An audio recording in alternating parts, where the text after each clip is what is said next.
Hello guys. This video will be about the purpose in life, or finding our purpose in life. It is a topic that lots of people have already talked about. I will try to bring in my own thoughts on the topic. So in my opinion, it is about, first of all, let me just throw in some point I want to make first before I forget it. I have updated the services on my website. So when you check out the channel description, there's a Cards Innovation Lab is my website, and then you have /services HTML. Check that out. I'm offering, of course, my book. I'm offering consultations. I've added 2 rituals for hire I'm offering right now. You can also contact, as you know, I'm also an artist and a musician, so you can also get in touch with me regarding that aspect. So I'm also offering some services there. And for all the fellow occultists out there who have no web presence yet, hit me up if you need a website, for example. So I'm basically offering, I'm not offering all that I can do, but I'm offering a bunch of services for you to check out. Because I'm putting out a lot of stuff. I'm giving away lots of stuff, for free. Of course, you don't have to engage with my services, but it would be great. It would be awesome if at least some of you consider purchasing some of my services. My book is a good deal. It's a good first step, I would say. It's just 20 euros for over 300 pages. It took me more than 5 years to complete, but that's it. Regarding the promotion, I'm not engaging too much time. I'm not spending too much time on that. So the purpose, in my opinion, finding the purpose in life is what we need is an understanding of the continuation of our path. So do we have recollections of previous lifetimes, for example, that show us what we can do in this lifetime? Quite often I think it's the stuff that comes easy to us early on in life. So, for example, some people come here, they're like the born mathematicians, or because it's just so easy for them. Or some people come here, they're really good at languages, or maybe they are good at both, for example. So who knows? But you have a certain skill set, musical skill set, or you are naturally talented to work with your hands, for example. Things like that. So they're natural, I think, things that come easy, natural talents, where you need very, very little explanation, very, very little guidance. So, in my opinion, this should be part of early childhood education. Actually, also educating the parents of the children who have certain talents. I'm not talking about special talents or anything like that. So, because I'm a firm believer in that everyone out there has specific, relatively unique characteristics that makes him or her, or that allows that person to be very, very good in one specific field. And this may shed light on the profession, or on the accumulate. Let's say this may shed light on the accumulation of previous lifetime experiences. So finding that continuation of our path is important. So what talents do we already have, right? and where can we thrive? We don't need to, a person, at least from my perspective, a person does not need to spend excessive amounts of time on subject matter that is difficult to understand for them, because it's, of course, working on some of the basics is good stuff, especially regarding overall spiritual development. Doing that is really good, because you will carry that experience along into the next lifetime that you have. But focus more on the stuff that you can already do, because this is the area where you can excel, where you have the greatest chances of not only survival, but also the greatest chances of thriving and being really, really good at it. So, how do we know? This is the critical question, right? How do we know?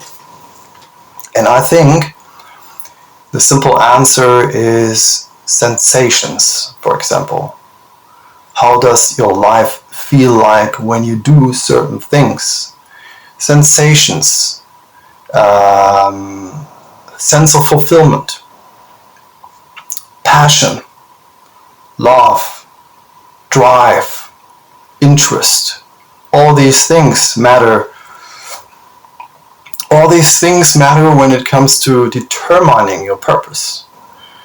So follow these. I would say we should follow these sensational experiences in order to pinpoint the continuation of our path. And I have. Let me just take a look. Some of the points I want to make here also. Yeah. Also, this for example is also an important point. I think the mind is not your purpose. So whatever the mind can accomplish is not your purpose. At the end of the day, it is the experience. It is not about doing overly complicated stuff. Of course, if you are an inventor, let's say in the field of technology or something like that, if you are an inventor and are responsible for pushing forward society to the next level, then this is a different story, right? But overall, I would say the complexity our mind can master is not the purpose of our life. So it is more about the experiences that we have. This the life experience and the degree to which you can really integrate all these life experiences, positive and negative. And in my book, for example, I write about that also, because I think it is important. This may sound a little bit harsh, but it is important to look yourself in the eye, or look yourself in the eyes. And I think in my book I wrote something that to be able to see the scum in yourself, something along these lines. So see all the negative things in your life. I'm not saying this because I want to overemphasize the negative. It's actually quite the opposite of that. But you need to be able to integrate all the negative things in yourself or about yourself. See that clearly and be able to integrate it so that you can improve. Because otherwise, if you cannot see that, if you are driven by defense mechanisms, so if defense mechanisms kick in quickly, and you're not able to engage with certain aspects of yourself that you, let's say, that you hate about yourself, you will quickly find, or your unconscious mind will quickly find a way to push those away, push those experiences away. Because what does the mind do? What does the unconscious mind do? Or what what do we tend to do as human beings? Alleviate fear, alleviate anxiety, and how is that possible? To alleviate fear and anxiety, it is only possible through the existence of defense mechanisms. That's the root cause. That's the root cause of existence for defense mechanisms. So, like projection is one, or convincing yourself of the opposite of certain things. Some of them, quite a lot of defense mechanisms. Another point, so integration is important, integration of all aspects of yourself, so that you can basically level up, because it is the integration of all experiences, good and bad experiences. It is important to level up, integrating these experiences, then you level up, and you will have a new baseline for integrating even further, even, let's say, more complex experiences about yourself. So another point, also really important, affects most of us, or I would say it affects basically most of us, or all of us, maybe even. But some people remain in certain states, so it is important. And as most of you guys are watching my videos, are probably also interested in the occult. You do your rituals, you engage with spirits, but maybe you're not. So it is not a requirement. It's not a requirement to work with spiritual entities, although you are guided anyway. So it doesn't really matter if you're consciously aware of it. It is happening anyway. So we need to understand one point, that we experience poverty, we experience wealth, right? Or let's say we experience different degrees of poverty, we experience different degrees of wealth. And for example, you grow up poor, you work hard to gain wealth, and what sometimes also happens, you will fall back where you started at. That's a possibility. Or it's just the other way around. You grow up wealthy, then you become poor, stuff like that, And it is not only about the experience of being poor, or the experience of having wealth, or degrees of wealth and degrees of poverty, but it is about being able to make that comparison of what it means. And in the end, it is your own gratitude for the experience that really matters. And the best way to achieve that is to make experience regarding different degrees of wealth and poverty. Well, let's say cycling through these stages, or cycling through these degrees or states of wealth and poverty and wealth, and what it means to you in the end, right? So you grow up wealthy, for example, you gain wealth. Well, let's just come from the other side, because that's a more likely scenario in our world today, especially. You grow up, let's say, relatively poor. You attain wealth, or a certain degree of wealth, then it shifts back to an old pattern where you experience higher degree of poverty, and then you make these experiences of being wealthy, what it means to be wealthy, what it means to live through poverty, and cycling back into a wealthy state, then eventually will help you to experience a sense of gratitude for being allowed, or being able, or being able to experience this specific state of, it is a state of abundance, right? So even poverty is a degree of abundance. So this is also part of our life purpose. Yeah, so it is a part of our life purpose. Experiencing these states, integrating these experiences, and then finally, at the end, being grateful for those experiences as they have formed the person who you are right now. And then through continuation of your path in this lifetime, based on the skills that you have, based on your individual talents, you move forward.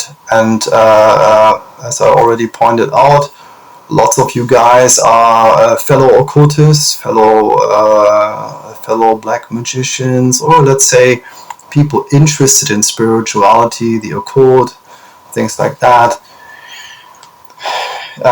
We move through these states more quickly.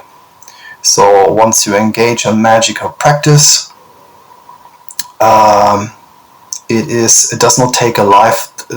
may not take a whole lifetime to go through certain experiential states. So you may cycle through several things in one lifetime that would have taken you several lifetimes without your dedication to your magical practice or to your spiritual practice.